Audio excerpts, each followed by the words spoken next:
Good evening, Bande and fellow Tongshius. My name is Ewan, and today I would like to share my reflections on the passage Growing Up Slowly, Getting Old Slowly. We are very much the product of our environment. From a young age, we absorb habits, ideas, and attitudes simply by observing the people around us. At that age, we often don't have the foresight or wisdom to evaluate whether what we learn is truly beneficial. Instead, we assume that the way we are taught is the best or even the only way forward. Over time, these habits and perspective, repeated day after day, become so deeply rooted that they shape our personality.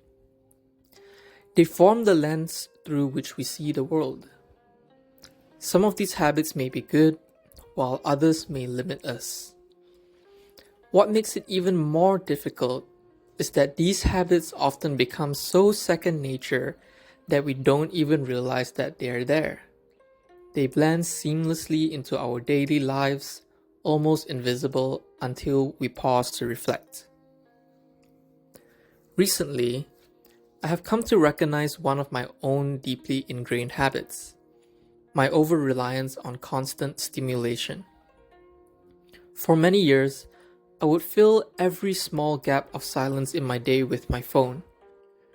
Whether I had an hour to spare, 30 minutes between tasks, or even just a few seconds waiting in line, my instinct was to pull out my phone.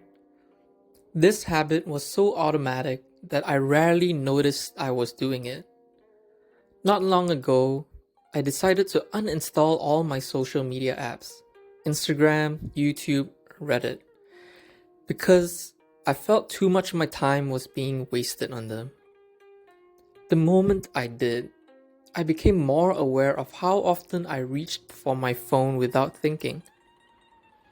The absence of these apps acted like a stop sign, reminding to ask myself, do I really need to do this? Or am I just trying to fill a moment of emptiness? It's interesting to reflect on how smartphones, which were originally invented as tools to improve our lives, have become such a double-edged sword.